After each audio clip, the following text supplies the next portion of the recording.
হামলাকারীদের গ্রেফতারের আশ্বাসে 24 ঘন্টার জন্য চিকিৎসকদের কমপ্লিট শাটডাউন স্থগিত।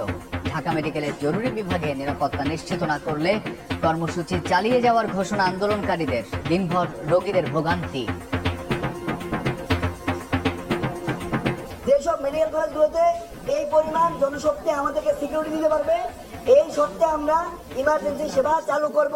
আমাদের সাথে সেনাবাহিনীর সদস্য আছে, বিজিবির সদস্য আছে, পুলিশের সদস্য আছে, তারা সিকিউরিটিটা ইনশিওর করবে। তাদের উপর যে কাজটা আমরা করলাম, যে ন্যাক্কারজনক কাজটা করলাম, সেটাকে আমি ধিক্কার জানাই। সিসিটিভির ক্যামেরায় যে ফুটেজগুলো আমরা পাবো, সেগুলো বিশ্লেষণ করে আমরা তাদেরকে ধরবো।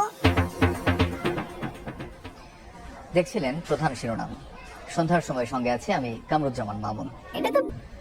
এবার অন্যান্য শীর্ষ সংবাদ।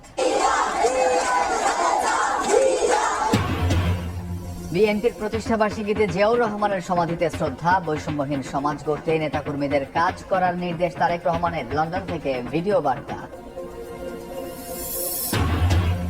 ট্রাইব্যুনালে শেখ হাসিনার বিচার দাবি আইনজীবীদের। আগে আইন সংশোধন চান একাংশ। আওয়ামী লীগ নিষিদ্ধ চেয়ে রিট খারিজ। নিবন্ধন ফিরে পেতে জামায়াতের আবেদন। গুম হয়ে 5 মাস আয়নাঘরে বন্দী ছিলেন সুপ্রিম কোর্টের আইনজীবী সোহেল রানা। অন্ধকার কুঠুরিতে আটকে রেখে চলত বর্বরতা। বিশেষ আইনে দ্রুত বিচারের দাবি। বন্যা দুর্গত এলাকায় 3 মাস 30 টাকা কেজিতে চাল ও 24 টাকায় খোলা আটা বিক্রির ঘোষণা। মজুত থাকায় আশঙ্কা নেই খাদ্য সংকটের। চালের দাম কমায় দাবি।